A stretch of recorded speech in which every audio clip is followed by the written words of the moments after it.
이런 말이 있죠. 로마는 앞을 내다보고 뭘 냈죠? 네, 길을 냈고, 중국은 뭘 쌓았죠? 만리장성을 쌓았습니다.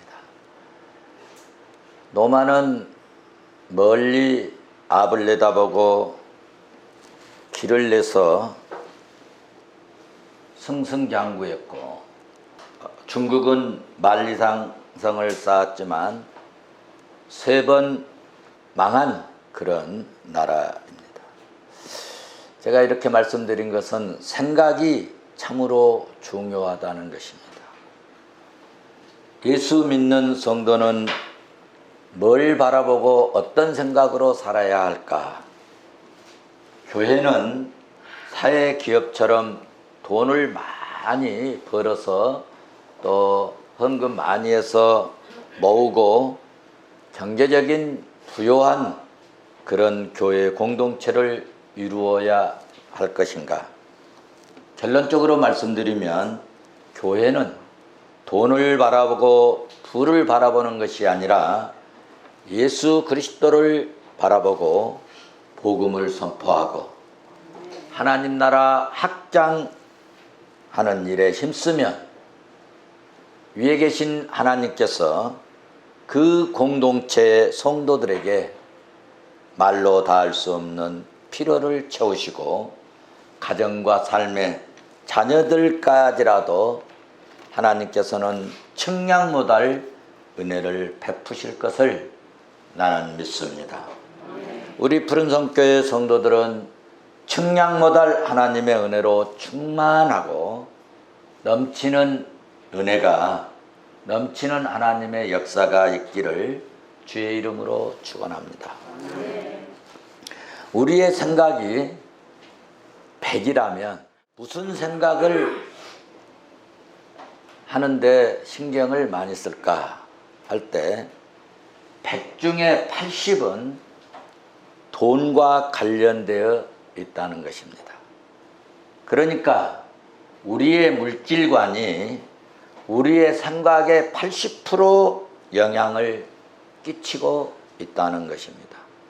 그러므로 우리 교회가, 우리 성도들이 성경적인 물질관을 가지면 우리의 생각 80% 이상이 하나님의 뜻에 부합하고 하나님 뜻에 합당한 삶을 살게 되고 성경적인 삶이 될 뿐만 아니라 우리의 이 생각이 성경적인 물질관을 가지게 되면은 주님과 동행하는 그리스도인이 될 줄로 믿습니다. 아멘. 그러므로 성경적인 물질관을 무장하지 않으면 옛사람의 삶이 변화되기가 어렵습니다.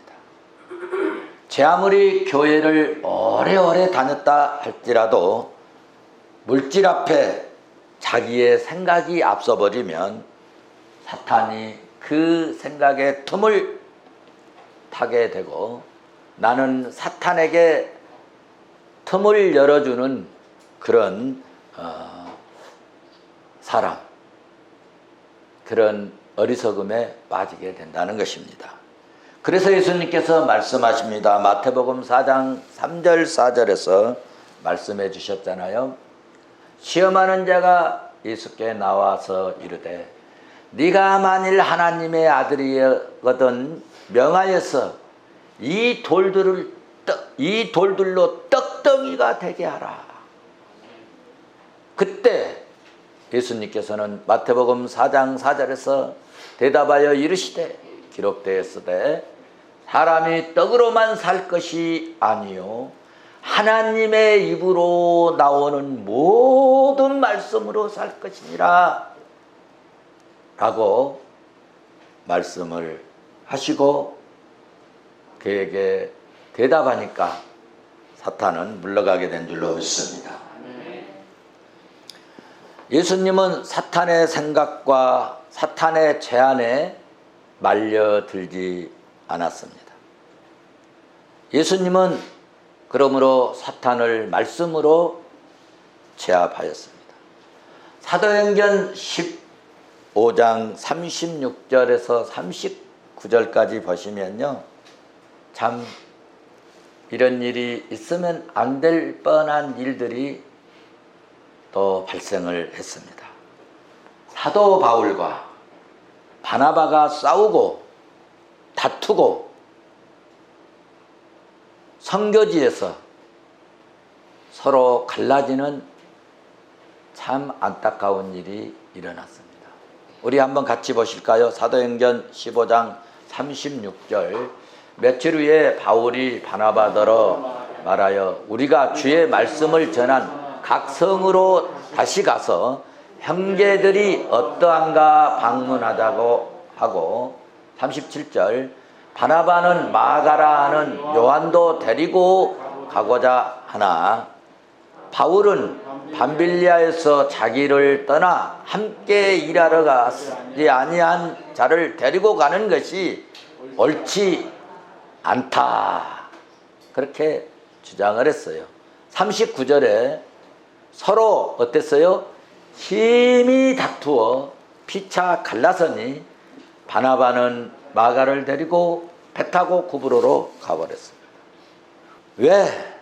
성도 여러분, 성령으로 충만한 그 위대한 사도 바울과 정말 충성스러운 바나바가 선교하러 가는 일에 있어서 심히 다투고 싸우고 갈라서 버리고, 그 이유가 뭘까요? 이유가 있는데 그것은 생각이 달랐기 때문입니다. 생각이 달라서. 여기서 우리는 교훈을 얻어야 됩니다. 생각이 다르면 뭐 하게 됩니까? 생각이 다르게 되면 싸우게 되는 것입니다. 생각이 다르면 싸우게 된다는 것입니다. 영적으로도 마찬가지입니다. 하나님과 나의 생각이 다르면 우리는 나도 몰래 하나님과 싸우게 되는, 여러분, 결과를 가져오게 되는 것입니다. 돈에 대한 것도 하나님의 생각과 내 생각이 다를 수 있습니다. 그러면 오늘도 하나님과 싸우는 성도가 될 수 있다는 이야기입니다. 하나님과 싸워서 이길 수 있는 사람이 있을까요? 우리는 이 시간 그러므로 성경적 물질관을 가져서 하나님과 화목한 관계가 되고 하나님의 기쁨이 될 수 있기를 주의 이름으로 축원합니다. 구원관도 하나님과 내 생각이 다른 사람이 참 많습니다. 어떤 사람은 구원관을 내가 죄짓지 않고 말씀대로 살고 선하게 살고 정말 구제하면서 살고 그러면 구원받는 것으로 생각하는 사람들이 있어요. 그런데 하나님의 생각은 그렇지 않습니다. 하나님의 생각은 우리들의 행위와 전혀 상관없이 십자가에 의해서 달려 피 흘려 돌아가신 예수 그리스도를 믿으면 구원을 얻는다고 말씀했는데, 여러분의 구원과는 전자입니까? 후자입니까? 내가 죄짓지 않고 말씀대로 살고 열심히 믿음으로 살아야 구원받습니까? 아니면 나는 허물이 있고 좀 부족해도 십자가에 달리신 예수 그리스도를 믿는 이 믿음으로 구원받습니까? 전자입니까? 후자입니까? 네. 사도행전 16장 31절에서 말씀합니다. 죄짓지 말고 헌신하고 깨끗하고 정직하게 살아야 구원받는다, 그렇게 말씀하시지 않고 주 예수를 믿으라, 주 예수를 믿으라, 그리하면 너와 내 집이 구원을 얻으리라.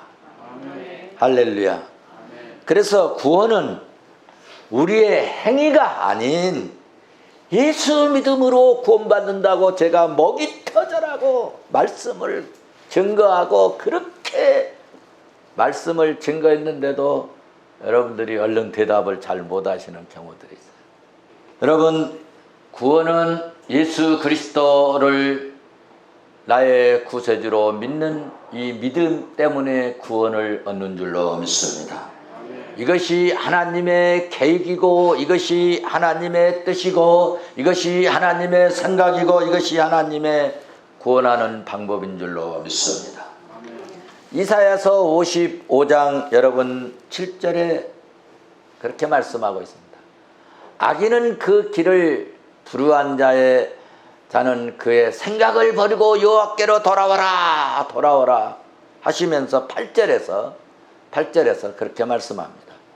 이는 내 생각이 너희의 생각과 다르며 내 길은 여호와의 길과 다름이니라.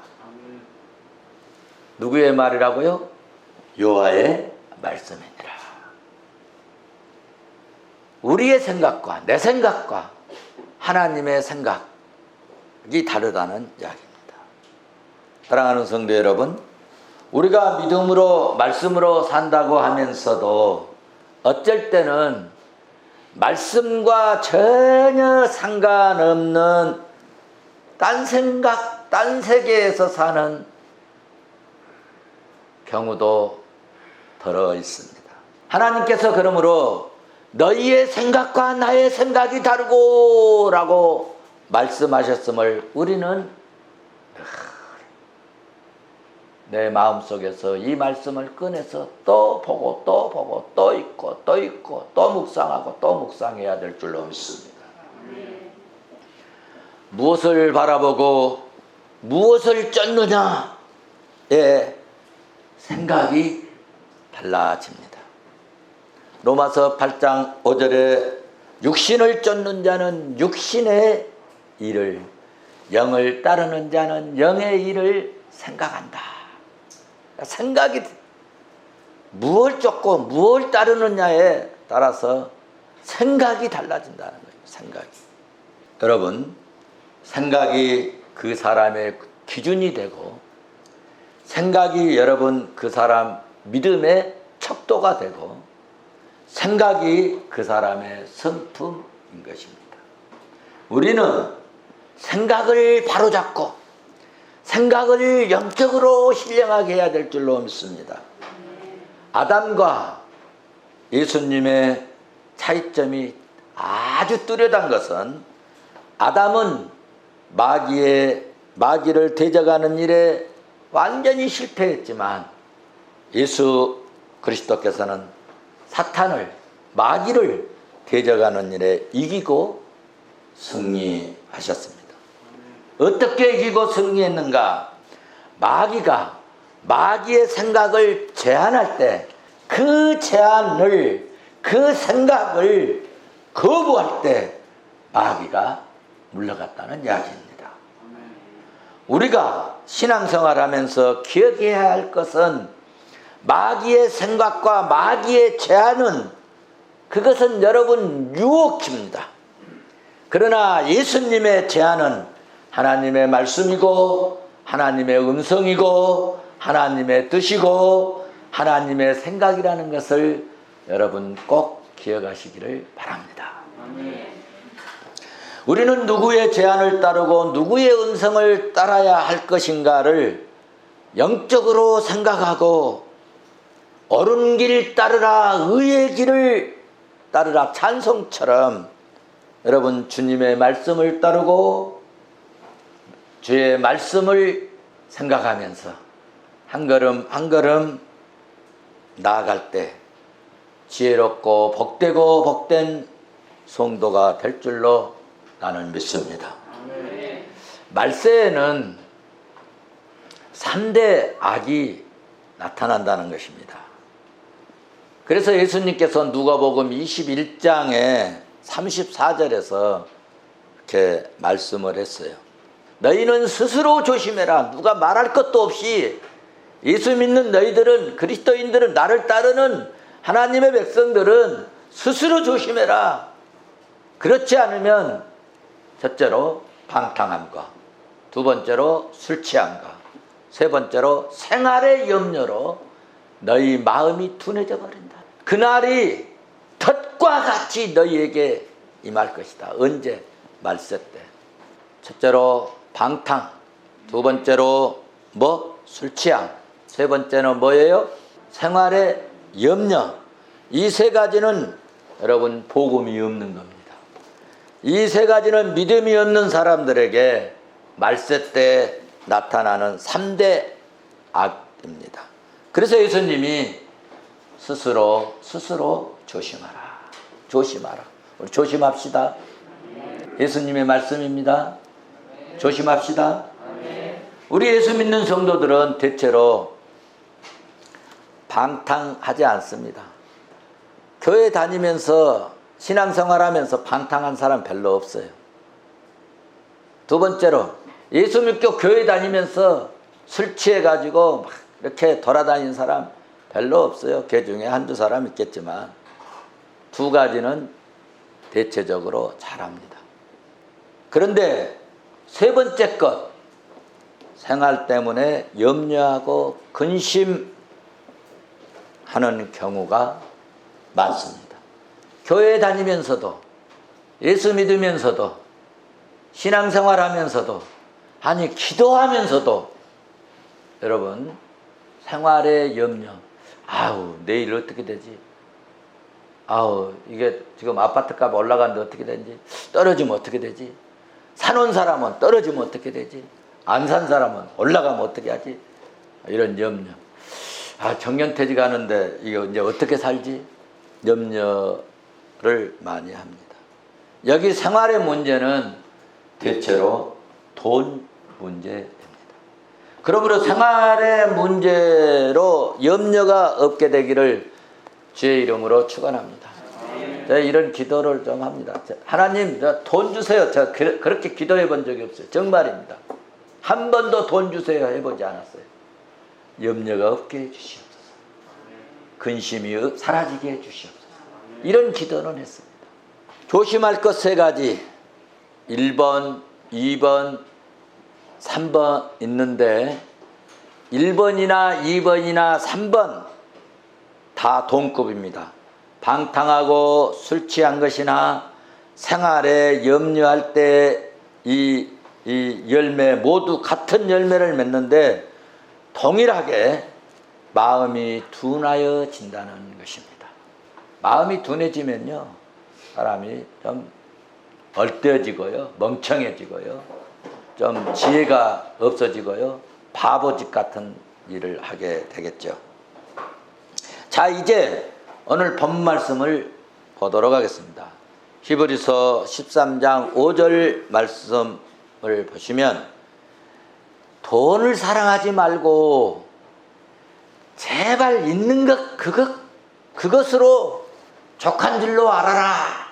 그가 친히 말씀하시기를 내가 결코 돈을 사랑하지 않고 있는 바로 족한 줄 아는 그런 믿음, 그런 신앙, 그런 생활, 그런 삶, 그런 성품을 가지고 살면 하나님께서 결코 너를 버리지 아니하시고 너희를 떠나지 아니하리라 말씀해 주셨습니다.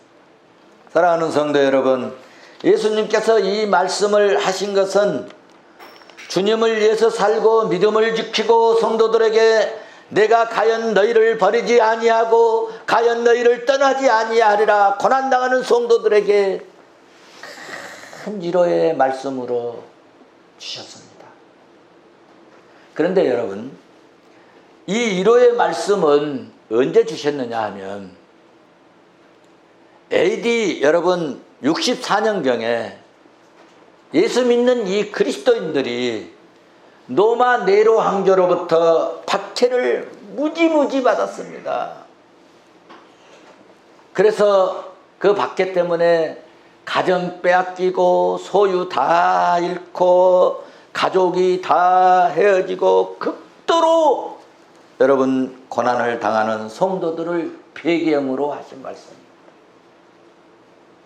이렇게 네로 황제의 혹독한 이런 박해 때문에 경제적인 어려움이 그때 당시 예수 믿는 성도들이 얼마나 어렵고 살기가 힘들고 하루하루 먹고 여러분 견디기가 어려운 그런 시대에 예수님이 그런 시대의 성도들을 향해 말씀하시기를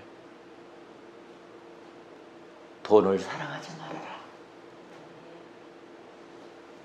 지금 있는 것으로도 족한 줄을 알아라. 그러면 내가 널 절대로 버리지 않겠나. 내가 절대로 너희들 떠나지 않겠다.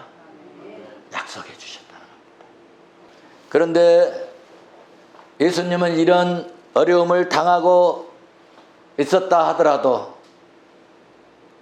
돈, 경제, 생활 문제 이런 것 염려하지 말고 정말 지금 있는 것, 지금 있는 것이 정말 오늘 우리 상황에서 보면은 아무것도 없는데 그런데도 족한 줄로 알아라.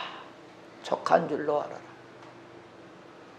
지나친 이기적인 탐욕, 자신만을 위한 욕심은요, 타인의 권리와 소유를 침해하게 되고 자신의 욕망만 채우게 되는 죄악을 범하게 된다는 것입니다. 이런 맥락에서 사도 바울은 디모데전서 6장 10절에서 돈을 사랑함이 일만하게 뿌리가 되나니 이것을 탐내는 자들은 미혹을 받아서 믿음에서 떠난다는 게 믿음에서 떠나. 그 많은 근심으로 믿음에서 떠나가지고 자기를 찌르게 된다는 것입니다.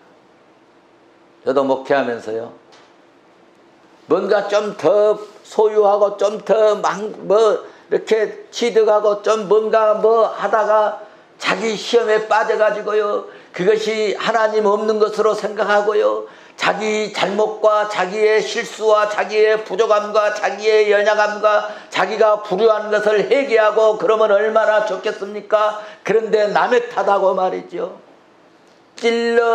인생의 찌름을 당하는, 영혼의 찔름을 당하는 결과를 가져오는 것입니다. 여기서 돈을 사랑한다는 말씀은 돈에 자신의 모든 소망을 둔다는 것으로 이해하면 됩니다. 성경 말씀은 돈의 속성을요, 긍정적으로 말씀하지 않습니다. 그러나 한 가지, 돈의 용도는 긍정적으로 말씀하신 것이 참 많습니다. 잠언 11장 25절에 구제를 좋아하는 자는 풍족하여질 것이요 남을 윤택하게 하는 자기도 윤택하여지리라. 나는 이 말씀이 참 좋습니다. 오늘 우리로 말하면 주머니를 털어서 혹은 은행에서 좀 꺼내서 구제하여도 더욱 윤택하게 되는 역사가 있을 줄로 믿습니다. 이런 말씀들을 보신 대로 돈의 속성은 부정적이지만 용도는 긍정적으로 말씀하고 있지 않습니까? 자, 그럼 이제 우리가 돈에 대해서 어떻게 해야 할지. 첫째, 내가 돈을 쥐고 이용할 것인지 아니면 돈이 나를 쥐고 돈 사랑하는 그런 삶을 살 것인지, 돈을 이용하는 성도가 될 수 있기를 주의 이름으로 축원합니다. 돈이 나를 지배하느냐, 내가 돈을 지배하느냐, 지배권 확인할 수 있기를 바랍니다.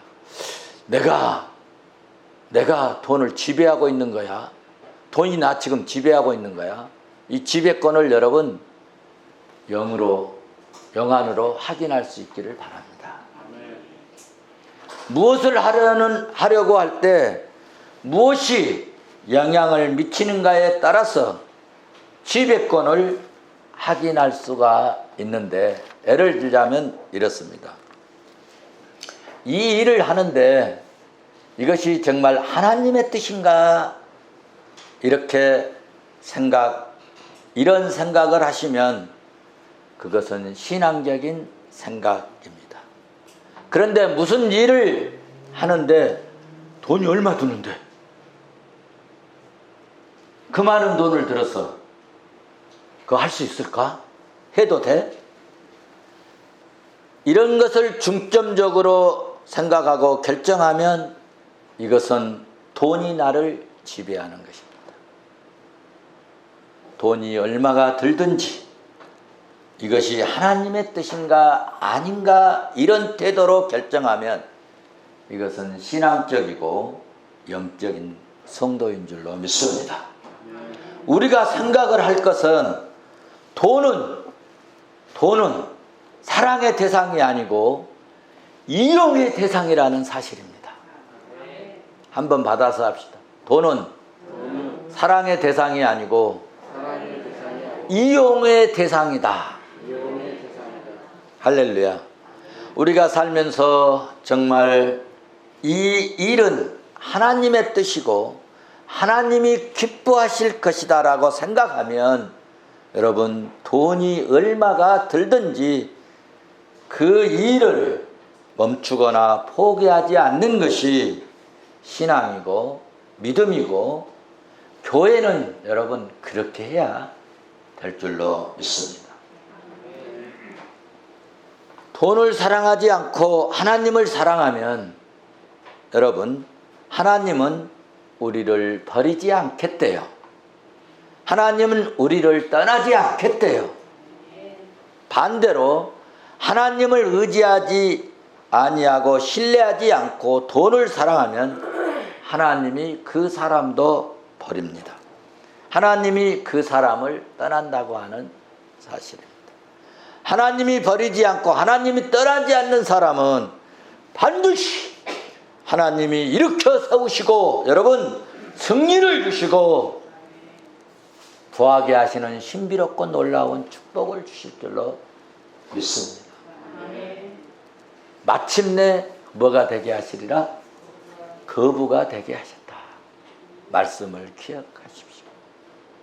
내가 돈을 모아서 부하게 살려고 하면 어떤 일이 발생할까? 디모데전서 6장 9절에서 말씀합니다. 부하려 하는 자들은 시험과 올무와 여러 가지 어리석고 해로운 욕심에 떨어진다. 곧 사람으로 파멸과 멸망에 빠지게 하는 것이라. 여러분 부하려고 하지 말고 믿음이 부자 되시기를 바랍니다. 나는 우리 성도들이 부하게 되기를 간절히 기원합니다. 어떻게? 하나님의 은혜로, 어떻게? 믿음으로. 그리스도인의 특권은 고난을 겪지 않는 것이 아니라 고난 중에도 어려움 중에도 여러분 하나님을 버리지 않고 하나님을 바라보고 주님을 바라보고 하나님을 의지하고 주님을 신뢰하고 여러분 마침내 그리하면 하나님의 도움으로 견디고 승리하고 하나님이 주시는 은혜로 마침내 풍족해지는 역사가 있을 줄로 믿습니다. 저는 지난 주간에 참 감사했습니다. 뜨거운 막 눈물이 나오려고 하고 감사한 마음이 얼마나 마음에서 올라오는지 여러분의 섬김과 헌신에 눈물 섞인 감사를 주님께 드렸습니다.